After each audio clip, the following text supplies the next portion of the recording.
Welcome to my channel. আশা করি সবাই ভালো আছেন। তো আজকে আপনাদের সামনে যে নতুন ভিডিওটা নিয়ে এসেছি, আশা করি স্ক্রিন টাইটেল দেখে বুঝতে পেরেছেন, রাস্তার পাগল বানানোর নকশা। এটা সাধারণত শত্রুর উপর প্রয়োগ করা হয় উচ্চারণ কর্ম। কেউ তো কারো ভালো মানুষের উপর এটা প্রয়োগ করে না। তো অবশ্যই আমার ভিডিওটা শুরু থেকে শেষ পর্যন্ত দেখেন, এটা অনেক ডেয়ারিং একটা বিষয়। আর অবশ্যই আমার চ্যানেলটি সাবস্ক্রাইব করবেন, লাইক কমেন্ট শেয়ার করবেন। আপনারা যদি আমাদের দিয়ে কোনো ব্যক্তিগত কাজ করাতে চান বা বই প্রয়োজন হয় কারো, স্ক্রিনে দেওয়া নাম্বার ইমোতে বা সরাসরি ফোনে কথা বলে যে কোনো কাজ করাতে পারবেন বা বই নিতে পারবেন। এই নকশাটা প্রয়োগ একটু হার্ড হইতে পারে, বাট একবার প্রয়োগ করলে ওটা 1000% গ্যারান্টি দিয়ে বলতে পারি কাজ হবে। যদি না হয় সেক্ষেত্রে আমি নিজে কাজ করে দেবো ফ্রিতে, এটুকুই গ্যারান্টি দিলাম। তবে ভিডিও যদি এই নকশা দ্বারা বা মগা নকশা দ্বারা যদি কাজ করতে চান সেক্ষেত্রে অবশ্যই আমার পারমিশন লাগবে।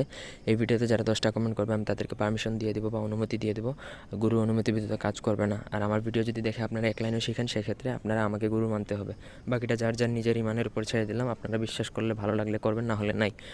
যাই হোক, নকশাটা দেখছেন যেটা, সেটা ভোজপত্রের মধ্যে 3টা নকশা লিখতে হবে এবং 3টা নকশাই পেঁচার রক্ত দ্বারা লিখতে হবে। এখন পেঁচার রক্ত আপনি কোথায় পাবেন সেটা আপনিই ভালো জানেন। আস্ত পেঁচা কিনে জবাই করে তার রক্ত কালেক্ট করতে পারেন, অথবা কোনো মরা পেঁচা যদি পান সেখান থেকে রক্ত কালেক্ট করতে পারেন। আপনি যে কোনোভাবে পেঁচা সংগ্রহ করবেন এবং পেঁচার রক্ত সংগ্রহ করবেন। নকশাটা যেভাবে দেওয়া আছে ঠিক ওইভাবে ধরেন পেঁচার রক্তের মধ্যে একটু কালি বা অন্য কোনো কালি মিক্স করতে পারেন, তবে পেঁচার রক্ত বাধ্যতামূলক ওইটার মধ্যে মিক্স করতে হবে। আর যদি ডিরেক্ট পেঁচার রক্ত দ্বারা লিখতে পারেন সেক্ষেত্রে আরও ভালো। তো নকশাটা 3টা লিখবেন, নিচে শত্রুর নাম এবং শত্রুর ছেলে হলে বাবার নাম, মেয়ে হলে মায়ের নাম লিখবেন।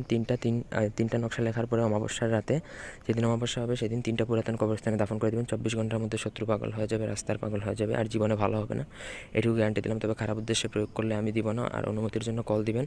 এই ছিল আজকের ভিডিও। ধন্যবাদ সবাইকে। আল্লাহ হাফেজ।